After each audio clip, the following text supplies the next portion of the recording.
Fala, fião, tá bom?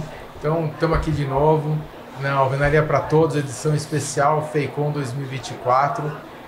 Desse bate-papo aqui, são duas pessoas que eu realmente tenho muito respeito, eu tenho orgulho de ter convivido por muito tempo e que foram meus professores e continuam sendo os meus mestres aqui na vida profissional.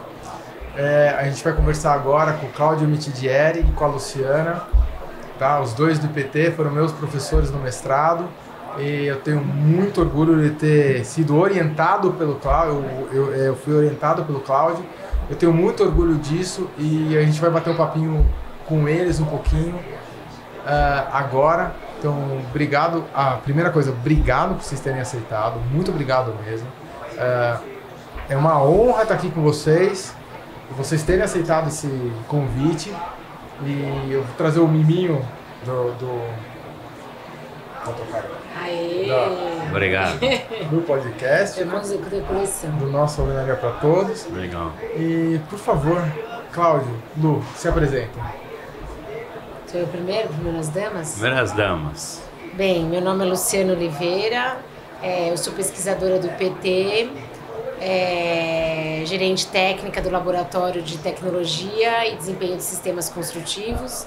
A gente vem trabalhando aí com a questão de alvenaria, de incremento de qualidade dos blocos, né? Então, o assunto desempenho técnico, desempenho ambiental tem aí feito parte, né, desse setor de uma forma ou outra. Tem tido um trabalho bastante grande, uma evolução bastante grande. Então é uma oportunidade estar aqui e uma oportunidade, acho que, fazer parte dessa evolução e de tudo que a gente ainda... todos os desafios que ainda temos por aí. Bastante. Muito bom. Boa tarde, eu sou Cláudio Mitidieri, atuo como engenheiro civil pesquisador do IPT, né, há muitos anos, né? E tive a oportunidade aí de acompanhar a evolução aí dos produtos de cerâmica vermelha, né?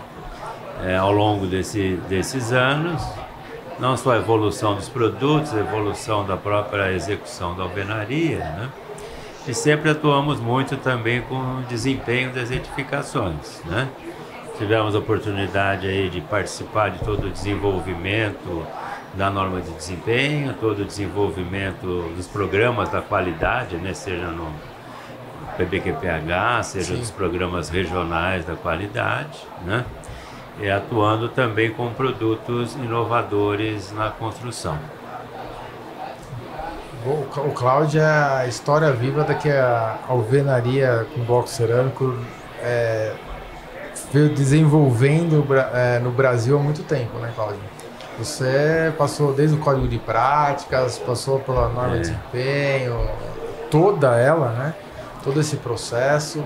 Na realidade, a história data lá dos anos de 1980, né? Você não tinha nascido. Eu tinha. Eu tinha. Que foi quando a gente desenvolveu os primeiros estudos sobre desempenho de edificações habitacionais, né? E também nós participávamos, né, ativamente de um programa que nós tínhamos de assistência tecnológica que era batizado de Programa Cerâmica Vermelha, né? Então, naquela época, a gente já estava envolvido com o desenvolvimento de produtos para a indústria de cerâmica vermelha, né? Cerâmica estrutural, né? E também toda a parte de racionalização, melhoria da qualidade dos processos de produção, né? A norma de desempenho, apesar de ela ter sido aí mais conhecida, né, depois de 2013, na realidade o início do desenvolvimento dela se deu lá na década de 1980, né? E muitos trabalhos foram feitos, né? A cerâmica mudou bastante ao longo desses anos, né? As técnicas de execução tiveram que ser reavaliadas aí ao longo dos anos, principalmente para a gente conseguir aí um desempenho mais adequado das alvenarias, né? E hoje temos aí sistemas, né, em alvenaria que conseguem aí atender aí as diversas exigências, né? Então só crescendo, né? Estão só crescendo. Agora a ESG pegando pesado. Eu não sei, eu tô sentindo isso na fábrica. Crescendo Então, do ponto de vista da qualidade dos produtos, do ponto de vista de mercado, né? E tem aí uma, vamos dizer, uma nova possibilidade, né, Consta? Se você está vendo isso, preocupado com isso, né?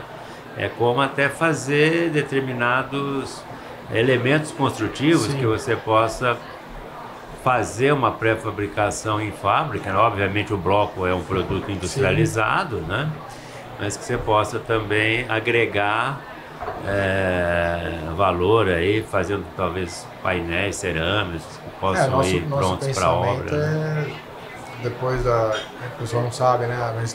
Vocês sabem, a gente está fazendo uma fábrica nova para outros produtos mais difíceis de fazer, né? E já temos a terceira em planejamento. A terceira em planejamento é pensar em algo mais nesse sentido, de ser mais off-site, né? Em vez de estar dentro do canteiro para execução do canteiro, fazer parte do processo fora do canteiro para daí montar. Isso é interessante porque... Fazer um pré-fabricado, você disse? Essa é a ideia? A ideia já vimos Ontem eu entrevistei o Sandro, que já tem uma ideia, a ideia dele é franquear, é uma das ideias que a gente tem. E a outra é a gente conheceu algumas empresas dessas na Europa e entender um pouquinho isso lá, como é que está funcionando. A gente já conheceu isso, faz uns 15 anos que a gente conhece essa fábrica de paredes já mesmo na Bélgica. E voltar para lá, entender, visitar a fábrica, cresceu, não cresceu, funcionou, o que deu certo, o que deu errado, como tropicalizar o processo, porque não adianta, né? Bati bastante aqui com as conversas anteriores, mas se eu pegar qualquer sistema que eu tenha lá fora na Europa, ou nos Estados Unidos, ou na, sei lá, China, Austrália, trazer para o Brasil e não fazer uma tropicalização, um entendimento a adequação da realidade nossa brasileira. A adequação é muito importante. Então, nesse ponto a gente pensa, né? Você conheceu aquele projeto de painéis cerâmicos que nós desenvolvemos? Não, de vocês não. Então, dentro do programa de Cerâmica Vermelha, a gente desenvolveu, né, um sistema construtivo, que havia até um protótipo no IPT, nós construímos esse protótipo no IPT, né? Que a ideia era desenvolver o painel cerâmico. Né, um painel mesmo, com a altura do pé direito, né? Largura podia ser variável, né? Foi desenvolvido o projeto, mas na época, né, isso já faz aí 40 anos, né? Não que a indústria não tivesse capacidade de fazer, só que ele precisaria ser feito de forma experimental junto com o processamento de outros componentes menores, com blocos. Né? Então a indústria não poderia mudar todo o ciclo, né, de secagem e de queima do produto, né? Porque teria que ser um ciclo mais lento para você queimar um painel da altura do pé direito. Ia queimar direto o painel? Painel direto, né? Caramba! Então o que acabou fazendo? Foram feitos blocos especiais, maiores, o bloco tinha a largura do painel, né? Foram feitos blocos com tipo ligação fêmea-fêmea. Né? Fêmea. Por quê? Porque a gente grauteava, formava um nicho, né? E o que fazia? Pré-moldava os painéis, né? Os painéis eram pré-moldados praticamente na vertical. Desenvolvemos no IPT uma forma que era basculante, né? Então a gente montava os painéis, colocava esse painel na vertical, tinha uma armadura interna, né, transportava o painel na vertical para não ter que superarmar, né, para sair desde a horizontal até a vertical, né, e fizemos uma casa no IPT com esses painéis, né. Eram painéis de parede e painéis de laje, né. Os protótipos você não vai conseguir ver mais porque, né, deu lugar lá a outros espaços atualmente, mas o projeto existe, né? O projeto existe, né? Só que na época, como a indústria precisaria mudar muito o seu ciclo de produção, né? Para queimar o produto, acabou não fazendo o painel todo, né? Mas existe o painel, foram feitos painéis para parede e painéis para laje. O painel de laje não era junta fêmea-fêmea, o painel de parede era junta fêmea-fêmea, que já saía o bloco, né, da largura do painel com o desenho da junta. Então montava o painel na obra e depois grauteava. Mas eu acho que o que eles estão querendo agora, né? Pelo que eu vi, é aproveitar. O que eles estão querendo é o que você já tem hoje de produto para tentar. Não, se eu tiver fazer um painel de alvenaria. Não, se eu tiver que mudar o produto com a fábrica 2 agora, no City 2 eu consigo. Então a tecnologia da City 2 vai permitir que eu faça produtos muito diferenciados do que eu faço hoje. Então aí sim. Aí talvez essa questão dos painéis, para mim, já interessa, porque eu quero entender as tecnologias agora. Porque é uma tendência, né? Na época tinha cerâmica na Europa que produzia. Né? Não me lembro tem exatamente. muita fachada ventilada hoje na Europa. Mas na época tinha a fábrica que fazia o painel todo. Né? E a ideia aqui era fazer o painel todo. Entendi. Foi feito o projeto do painel, mas não pôde ser produzido um painel único, né? Por isso que foram feitos blocos para configurar o painel depois. E ele era assentado como? O bloco por bloco do painel? Não tinha, era assentado dessa forma, depois era grauteado, né? Porque tinha as armaduras e tinha depois o revestimento, era revestimento em argamassa. Mas depois que colocou no local ou já na fábrica? Não, uma face já saía com revestimento, né? E a outra face depois revestia, porque como a forma era basculante, conseguia revestir o painel, deixava no nível, levantar o painel e içar o painel. Bem, já aí revestia a outra face, que era a face interna que revestia depois. Isso, eu nunca imaginava que tinha isso. Mas acho que já que você está pensando numa segunda indústria, desenvolver um novo produto, acho que já vale a pena pensar em tudo, né? Todas as interfaces, como colocar as instalações para não ter quebra, como fazer os reforços de vãos, coisas que você vai fazer de uma forma que saia tudo pronto da fábrica. Todas as interfaces importantes você resolve. Como sistemista. Sim, exatamente. A ideia é chegar e botar lá e o empreendedor lá, o incorporador ou o consultor que seja de lá, monta, instala no local e ele dá o acabamento, faz o acabamento que ele quer. A ideia primária é essa. Não sei quanto que a gente vai conseguir avançar, mas sim, a ideia é chegar, botar lá e o acabamento que ele quiser, textura, pintura, e qual é a torneira que o cara vai usar, ele escolhe lá no local. A ideia é avançar para esse lado. Mas, obviamente, sempre pensando que vai ser uma alvenaria com material cerâmico envolvido. Precisa discutir se vai ser. Na época nós fizemos para casa, né? Então era um painel para casa, então painel de parede, painel de laje e a cobertura, que também era cerâmica. Tinha uma treliça de madeira industrializada já na época, né? E a cobertura, telhado também era cerâmica. Pô, eu não conhecia esse projeto, realmente eu não conhecia, não. Vale a pena. Foi uma ideia de se inovar na época, né? Mas aí a ideia de fazer o painel inteiro realmente foi abandonada, mais por conta de dificuldade ter que mudar de produção, o ciclo, né? O pessoal queimava os blocos usuais, né? Sim. Uma grande indústria fabricou esses blocos especiais, mas não daria para fazer o painel inteiro no mesmo ciclo de secagem e queima que eles faziam. Tem que ter um cuidado diferente. Quando você muda a geometria, peso, às vezes qualquer coisa da argila, nós estamos falando de 2,50 metros de altura, né? É bastante. Muda bem o ciclo de queima. Passa a ser um outro produto, né? Você tem que avaliar tudo. Às vezes o forno adequado para um painel desse não seja nem um forno. Seria partir para um forno tipo forno para piso. Isso.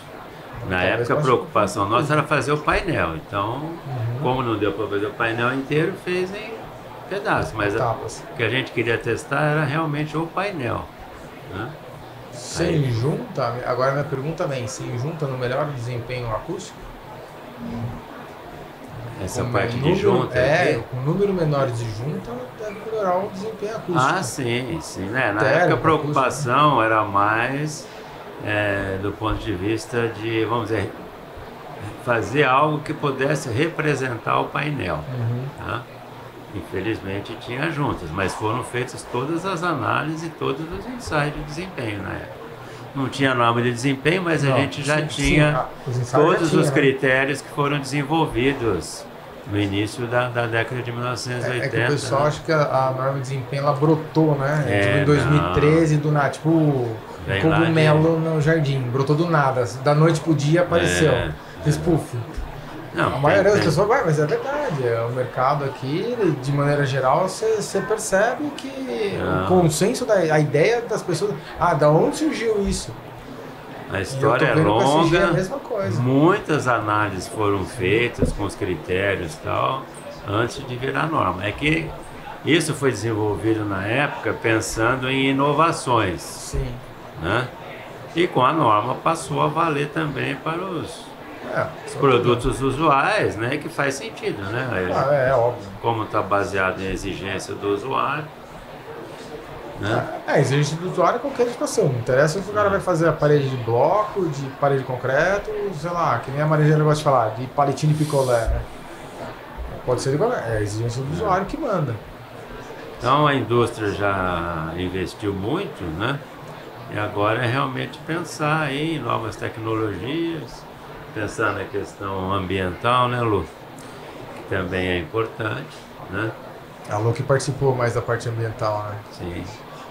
Vocês têm um processo já bastante enxuto, né? Sim. E que o legal da parte ambiental é olhar realmente o que vocês fazem. Eu tenho que agradecer você por algumas coisas. O processo, falta da sustentabilidade. É verdade. Precisa agradecer. Porque a gente, o que eu acho que a gente, às vezes, no Brasil faz um pouco equivocado, é você querer fazer uma análise, ter um número, mas aquele número não representa a sua indústria. Sim. E aí você não faz nada com esse número. Porque o interessante é você ter um número que ele foi coletado na indústria, que a gente chama de dados primários nacionais e reais, para que você consiga olhar os dados e saber exatamente, a gente consegue fazer isso, da onde estão vindo os principais impactos. E aí você faz as devidas correções de rota, se for necessário. Né? No seu caso, quando a gente foi fazer, você já estava com a rota mais ou menos já corrigida. Não mudou nada praticamente do que tem lá. Não. Mas isso é uma exceção, né? Acho que o setor ainda tem muito para olhar, para melhorar processo, para melhorar o uso de combustível. Mas eu já vejo que o setor já está, de maneira geral, assim, já está meio que se organizando para essa melhora, está sendo obrigado sem perceber. Sim. Está sendo meio que obrigado, ele está migrando para essas coisas sem perceber. Hoje um assunto que não tem volta. Que, por exemplo, no Paraná tem empresa que já toda a energia elétrica dele é fotovoltaica. E ele não fez por causa de sustentabilidade, ele fez realmente por custo. Sim. Tá? Tem empresa que toda a queima dele é feita com coco, com resto de coco. Então, ou seja, já está o CO2 zero ali. Mas assim, queima, né? eu não acho que ninguém faça nada de sustentável ambiental se não tiver o sustentável econômico. Financeiro, né? Se não tiver nenhuma vantagem financeira, econômica, pode não ser no custo zero, né? Não tem custo zero, mas há 5, 10 anos. Mas eu acho que muitas das práticas têm vantagem, porque você muda o seu combustível, você acaba usando um resíduo, acaba pegando um resíduo, um produto de um outro processo, que já teve uma alocação de impacto lá, que ele não vai ter a mesma coisa. Então, existe sim uma vantagem econômica. Essa coisa da circularidade, ela é bastante importante. A gente faz porque a gente sempre fez, vocês conhecem meu pai, ele sempre fez porque acreditava nisso. Obviamente que isso trazia um benefício econômico e agora vamos tentar capitalizar com relação realmente ao que a gente já faz há muito tempo, né? Acho que talvez o seu pai tenha sido um visionário, mas assim, o benefício econômico ele não é no instante, né? Que você trocou toda a tecnologia para ela ser mais sustentável. que você vai emitir menos e vai gastar menos água, menos energia, menos tudo, mas isso talvez dure 5, 10 anos, mas é a nossa contribuição isso, na verdade, ambiental para a sociedade. Isso veio da minha avó que fala, não tem que desperdiçar nada, libanesona, né? Então não pode desperdiçar nada, aquela coisa que era bem rígida. Não, aqui vai usar, não vai gastar tudo, vai fazer isso e aquilo. Não, agora eu vou gastar mais, mas depois eu vou ter uma manutenção muito menor. E a manutenção, no final do frigir dos ovos, é o mais custoso, toda a edificação e toda a indústria também. Sim. Uma implantação de uma fábrica é caro? Só que a manutenção dela ao longo do tempo é muito pior. É muito pior. Eu vejo que a grande maioria do empresário brasileiro que tem indústria não entendeu isso ainda. Por isso que a gente tem tanta fábrica fechando, é isso que eu vejo no meu dia a dia. Porque não entendeu que a manutenção dele é primordial para ele manter direitinho. Ele deixa a fábrica estourar inteira e quando ele vai mandar fazer manutenção na fábrica, ele não vai ter fluxo de caixa suficiente para dar manutenção na fábrica inteira. No meu setor aconteceu muito isso na pandemia. O cara deixou detonar, acabou a pandemia, ele não fez a manutenção, ele não conseguiu ter fluxo de caixa depois para fechou bastante fábrica por isso. Agora, a gente precisa fazer uma homenagem também ao neto, né, Constância, seu pai, né? Ele é um cara aí que sempre pensou na frente, sim, né, sempre procurou zelar aí pela qualidade, né, pela ética e passou isso para vocês, né? Que são aí os sucessores. Eu acho que eu sou mais chato que ele. Tocar a fábrica, né? A formação foi boa, né, Constância? Foi. Sua mãe também, né? Eu tive menos oportunidade de conhecer sua mãe, mas... Minha mãe era mais rígida que ele. Poxa, ser mais exigente que o neto não é fácil, né? De educação, da parte de educação? Muito pior. Minha mãe, muito pior. Vocês, a minha mãe hoje é um doce. Eu apanhava de cinto também e eu sabia porque eu estava apanhando. Mas assim... Mas ficou com o coraçãozinho apertado na sua defesa. Fiquei. Não, você não, ela. Ela ficou, eu não conseguia ver ela, né? Eu conseguia ver, que estava na cama. Com o coração. Mas ele conseguiu construir aí... Não só uma indústria, né, Constância? Construiu uma filosofia diferenciada, né? Graças a isso, eu entendo que se a gente perder esse foco dele, muita gente chama de cultura da empresa. Eu acho que é a cultura da família. No nosso caso, é uma empresa familiar, é a cultura da família. Se a gente perder essa cultura da família e não conseguir passar para os nossos colaboradores, no termo do momento, né? Funcionário, colaborador, para a gente não liga, são pessoas, mas passar para eles que para trabalhar na City tem que ser daquela maneira, a gente sabe que não vai ter, não vão conseguir crescer, não vão ter perenidade, não vão conseguir passar para a próxima geração. Eu sei que o foco do e-mail dos meus irmãos é poder manter isso daqui.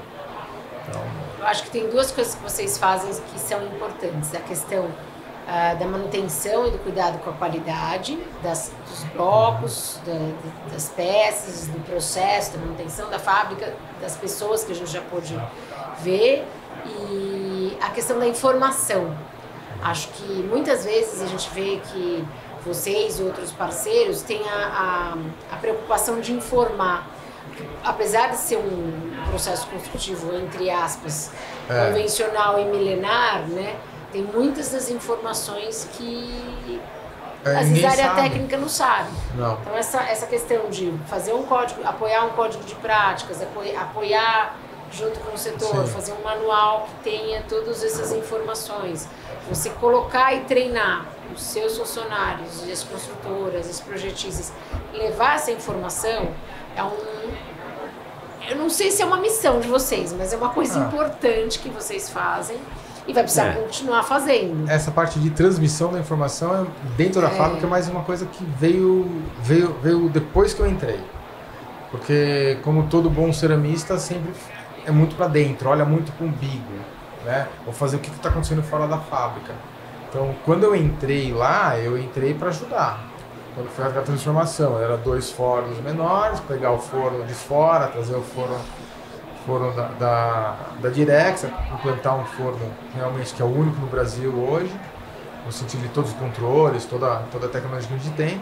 E como eu falava inglês, não muito bem, mas falava inglês, eu tinha que conversar com os técnicos para poder falar, ó, é isso, aquilo, vai precisar de tal material, vamos acertar assim, o concreto tem que ser tal, para curar de tal jeito. Então eu entrei lá e eu fui meio que assim, ajudando todo o processo que estava deficitário de pessoas para ajudar, e fui arrumando.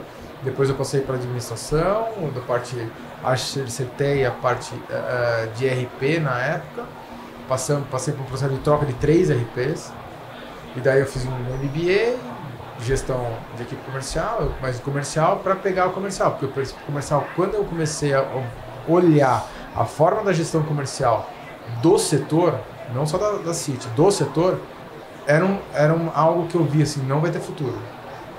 A empresa que ficar naquele modelo vai ter muito problema.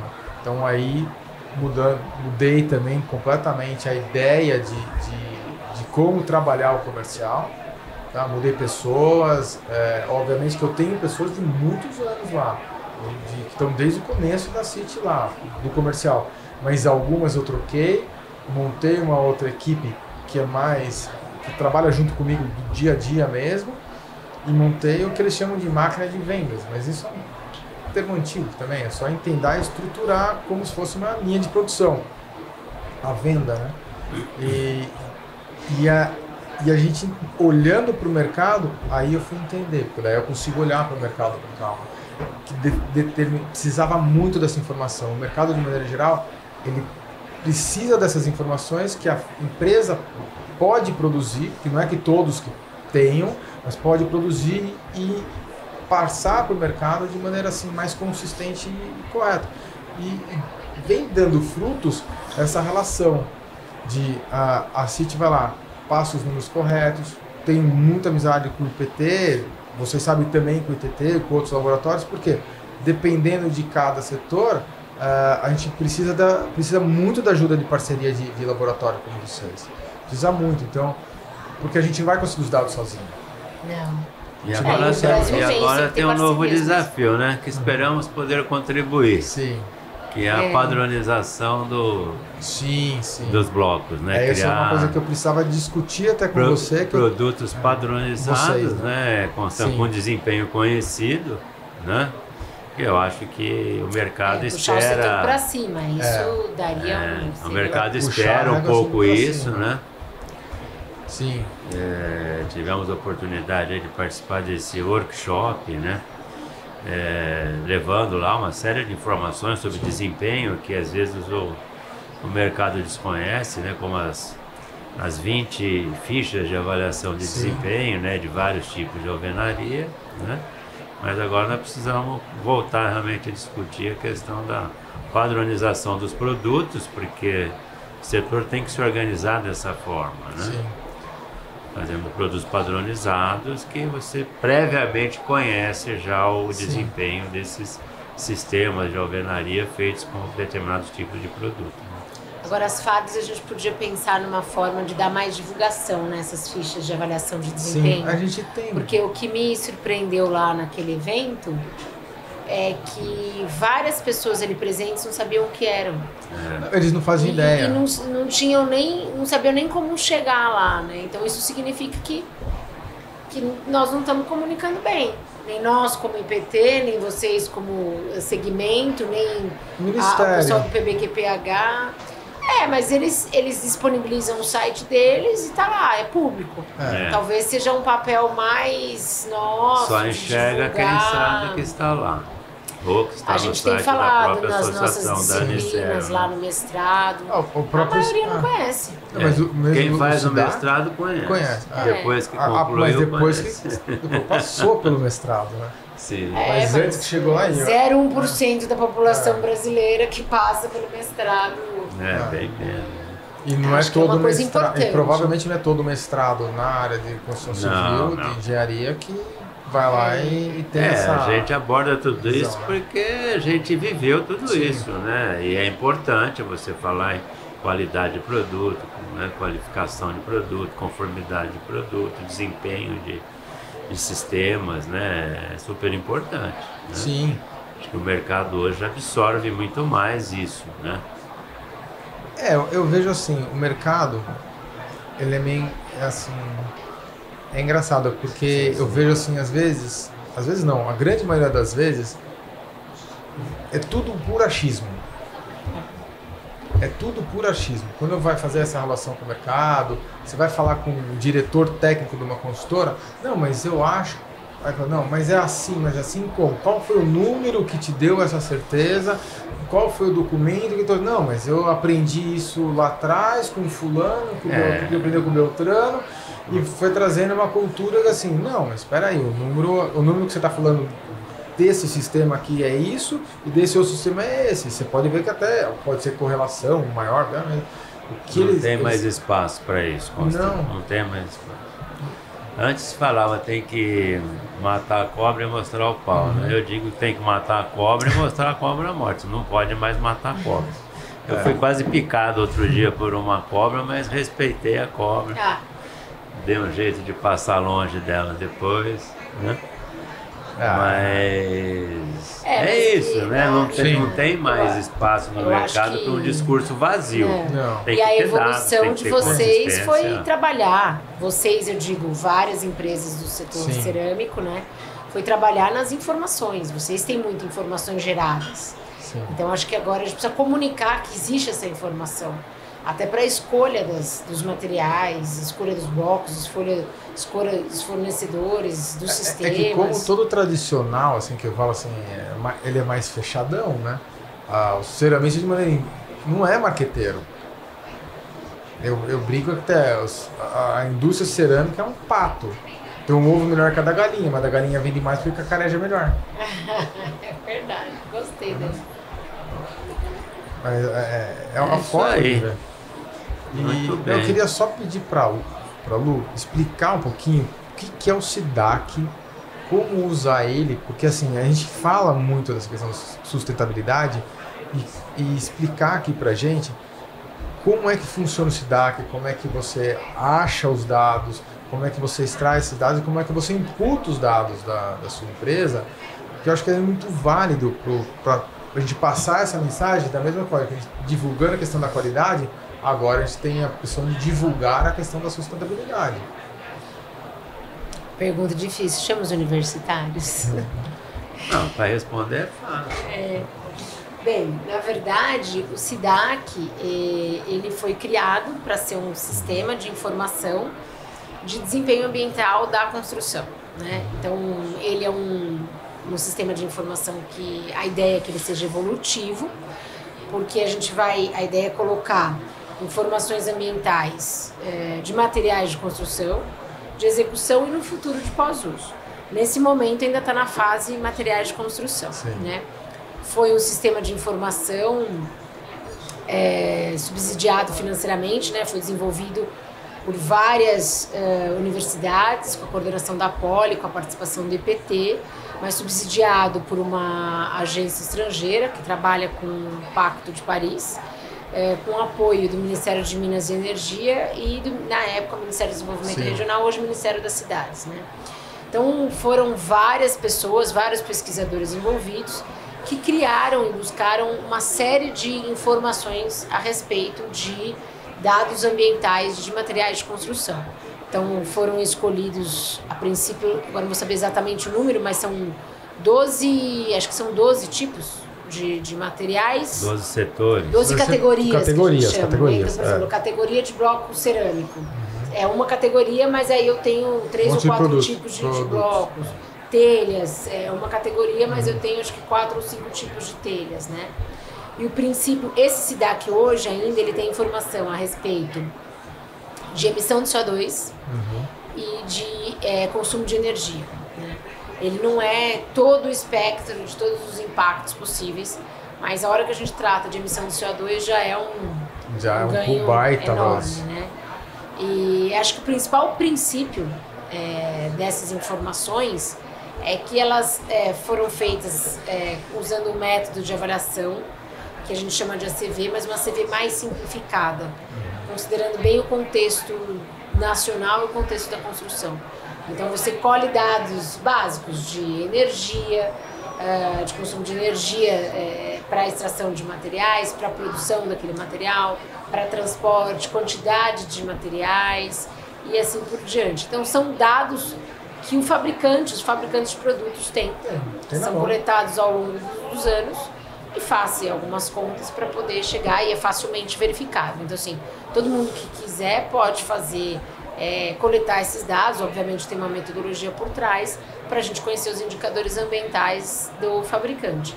E aí tem uma regrinha, né, do que precisa ter de informações, vai criar uma ficha de informação daquele produto com os aspectos ambientais e a ideia é que ele seja, no futuro, verificado por um especialista e colocado nesse sistema de informação. Então, basicamente, a informação é quantidade de materiais, tipo, e o resultado é emissão de CO2 e consumo de energia, né? Acho que é uma coisa bastante... Tem muito a evoluir, não tem todos os parâmetros, né? Não tem todos os produtos na base ainda, né? A própria base ainda não está totalmente operacionalizada, porque ela também depende aí de acordos do governo, mas está, acho que um decreto sendo discutido, né? Precisa ser meio rápido isso, né? Acho que dentro do nosso contexto vai acontecer, mas independente do SIDAC, eu acho que é possível a gente começar a coletar esses dados, a criar essas informações. Então, acho que esse é o passo. Precisa criar informação, precisa criar dado para depois poder colocar. E o setor precisa conhecer o dado. Não adianta só a CIT conhecer. Tem que divulgar. Aí você sabe o seu dado, você fala assim, eu emito 10 quilos de CO2 por bloco. Se ninguém mais conhece, é bom ou ruim? Não sei. E detalhe, né? É saber se esse número é bom ou é ruim. Pois é. É que eu estava discutindo... Você ter uma referência, né? Mas a ideia é, com base nisso tudo, começar a pensar em critérios, né? Em critérios de seleção, em classes, né? de pegada de carbono, né? Para que o mercado consiga escolher também, né? Considerando esse fator, né? Mas para isso precisa ter critérios, precisa conhecer aí uma série de produtos, né? O norma de desempenho, quando foi publicada em 2013, pelo menos foi colocado já lá uma semente, que é importante a questão ambiental. Com a perspectiva, em próximas revisões, começar a pensar em critérios para edificação e para os produtos, né? Então, hoje convive o SIDAC com outros sistemas, né, Lu?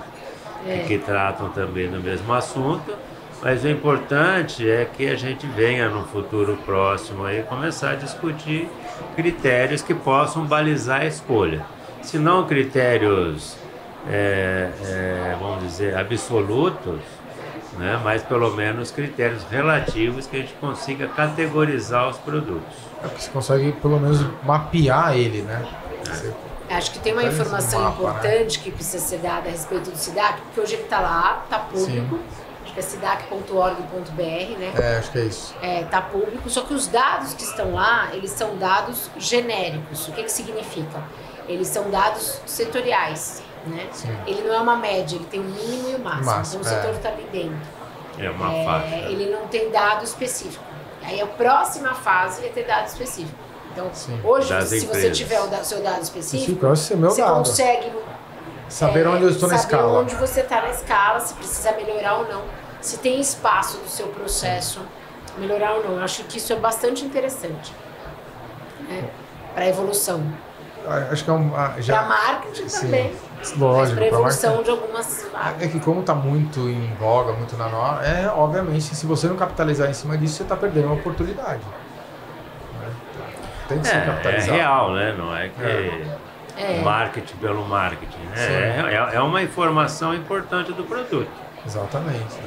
Foi a sua ficha, né? De identificação ambiental do produto. Eu sei que vocês estão com o tempo meio apertado, então eu vou fazer a última pergunta. Que eu faço para todo mundo. Achei que a última já tinha ido. Tá. Eu vou fazer, eu sei que vocês estão com essa eu tenho que fazer. Qual foi o perrengue mais assim, inusitado, divertido, engraçado ou difícil de ter passado em obra, ou no caso de vocês, em pesquisa na construção civil, que vocês podem assim, contar o que aconteceu um pouquinho? O Cláudio é um ótimo contador de história, isso é fato. Causas maravilhosas. Eu vou dizer o seguinte para você, né? Não é um perrengue, mas assim, a gente conseguiu atuar em setores, né, em temas que significam assim, mudança de cultura, mudança de comportamento, né? Então, desempenho. Hoje, todo mundo, de certa forma, fala em desempenho, fala em norma de desempenho.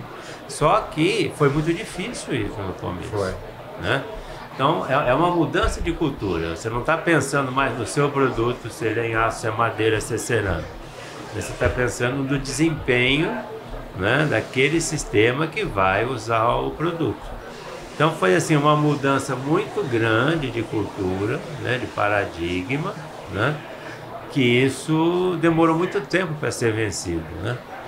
Tanto é que houve todo um trabalho no início da década de 1980 e a norma foi publicada em 2013, né? Então, de 80 para 2013 tem chão, né? Tem. Mesmo o SINAT, né? Sim. Que é um sistema de avaliação que começou com produtos inovadores e hoje também aplica-se aos convencionais, né? Foi assim uma doutrinação muito grande, foi uma maratona muito grande, né?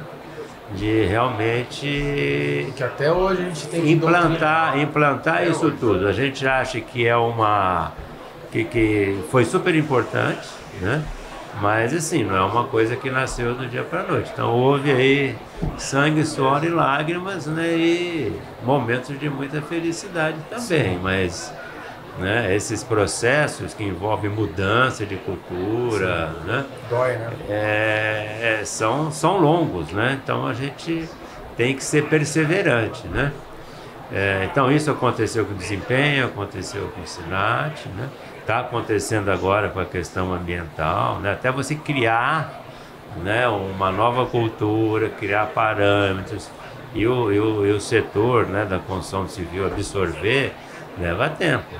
Hoje a gente fica feliz, né, que você vai num ambiente, numa palestra e tal, todo mundo fala naturalmente, né?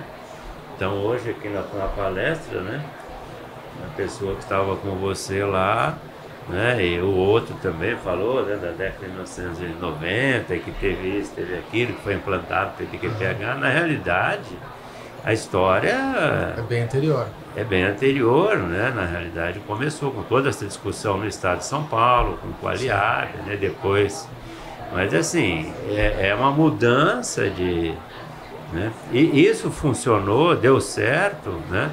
Porque houve envolvimento de toda a sociedade. Mas às vezes dá vontade de desistir, né?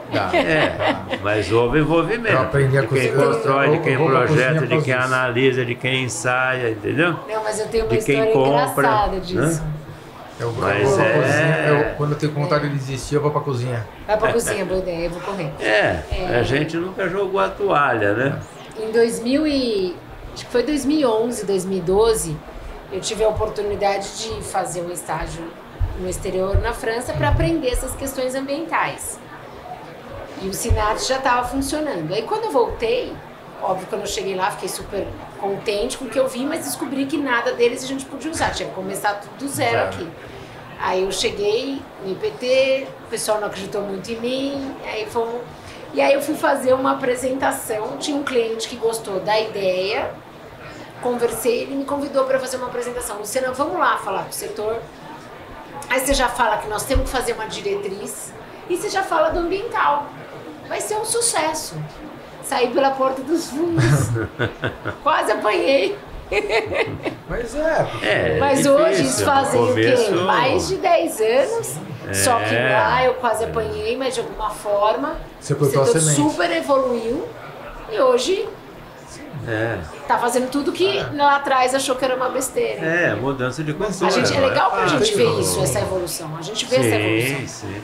Eu fico feliz. Hoje eu fico feliz quando alguém vai fazer uma apresentação e eu estou ouvindo e fala disso tudo, né? Às vezes a pessoa nem sabe exatamente de onde que veio, mas é importante, já assimilou. Hoje é uma coisa natural. Eu vejo mesmo, você sabe o quanto eu me envolvo também nessa questão. E às vezes eu vejo as pessoas falando e não sabem quem foi as pessoas que trabalharam para aquilo tivesse resolvido e o quanto a pessoa conhece. E às vezes fala para você. Até agora teve uma outra perrengue que aconteceu comigo, eu lembrei disso que você falou que saiu pelas portas dos fundos, né? eu estava num cliente e surgiu um outro fornecedor ali. Estava junto com o meu vendedor e apareceu um outro cara. Aí como você tá. Não, mas a alvenaria não precisa de norma. Ele estava falando de norma da alvenaria sem função estrutural. Não, você não tem norma, precisa de norma. Eu olhei, como não tem norma? Não tem norma. Inclusive da alvenaria de vedação. Aí eu olhei e falei assim, não, tem norma, é tal norma, é 8545, é de tal ano, tal. Não, imagina, tal. Não, tá aqui a norma, peguei, puxei. Não precisa. Aí o meu representante falou lá, viu, mas esse aqui é o coordenador da norma. Você está falando que não precisa de norma por coordenador da norma? Como assim? O cara ficou assim, roxo, amarelo, verde, ó. E aí hoje todo mundo fala da norma. É isso, uma evolução. Acho legal, acho importante isso. É o papel de todos nós. Sim. Então, agora, para finalizar, queria pelo agradecer... menos nós não estamos mais pregando no deserto, né? Já achamos um oásis. Já tem uma plateia. Temos. Legal. Queria agradecer vocês mais uma vez por participar aqui desse espaço e abrir o microfone para vocês falarem o contato de vocês, redes sociais, fazer o merchan do IPT. Fica à vontade aqui, o espaço é de vocês. Fazer propaganda. Acho que é isso. Nós somos do IPT, a gente trabalha muito com a parte de desempenho técnico, desempenho ambiental, dá apoio para a indústria nas diversas situações, né? Seja para aprimorar um produto, seja para resolver um problema. Temos uma equipe bastante grande, que vai desde espécies de madeira, identificação, até vidros, problemas cerâmicos e tudo mais. A gente está aberto aí, querendo, né, sempre discutir inovação, sempre aberto para aprender, a pesquisar. E é isso, nosso contato lá no IPT é luciana@ipt.br. E aí tem as redes sociais do IPT. Tem o site www.ipt.br. E tem as redes sociais. E as redes sociais, que eu não vou saber. E o caminho talvez mais fácil. Mas é a mesma coisa, ipt.br. Eu acho que tem um IPT underline oficial. Tem uma coisa assim. O IPT tem várias redes. É meio fácil de achar. É só IPT. Ou então a gente, né, por e-mail, né? Sim. A Luciana, que é mais fácil gravar o e-mail dela. Tem outras que Lucianas. Luciana@ipt.br. É só o meu que é Luciana, mas somos não tem .com, Lucianas. ipt.br. E o meu é Claumit, né? @ipt.br. Ele é MIT com T mudo. O Cláudio Nós temos uma equipe especial, estamos eu e o Cláudio aqui, mas a nossa equipe somos em 15 pesquisadores do nosso laboratório. E o que eu acho importante é o seguinte, né? Hoje o nosso grupo, não só o nosso laboratório, mas nós estamos inseridos hoje numa unidade de negócio, né? Chamada Habitação e Edificações, que a gente trata vários tipos de edificações e o seu entorno imediato, né? Com 4 grandes laboratórios. O nosso laboratório, que é de tecnologia e desempenho de sistemas construtivos, um laboratório de materiais para construção, um laboratório que trata da questão de desempenho térmico, acústico, instalações prediais, eficiência energética, e um laboratório que trata de toda a questão de segurança ao fogo, né? Nas edificações. Tá? O laboratório de segurança ao fogo não se restringe a edificações, trabalha também com outros setores, né? Mas é um laboratório extremamente importante também. Sim. E a gente faz muito trabalhos integrados, né? Com todos esses laboratórios na mesma unidade e com outros laboratórios que estão em outras unidades do IPT. Eu queria aproveitar e mandar um abraço. Fúvio, Fabi, Marcelo, Berto, se eu esqueci de mais alguém, com certeza esqueci de um monte de gente, vou pedir desculpa, mas um abração para vocês, um beijo de coração. Obrigado. Eu tenho um carinho especial pelo IPT mesmo, isso eu sempre falei. Nós pela City, um abraço. Então, obrigado a todo mundo, lembre-se, curta, compartilhe, comente sem restrições. Um abraço, pessoal, até a próxima.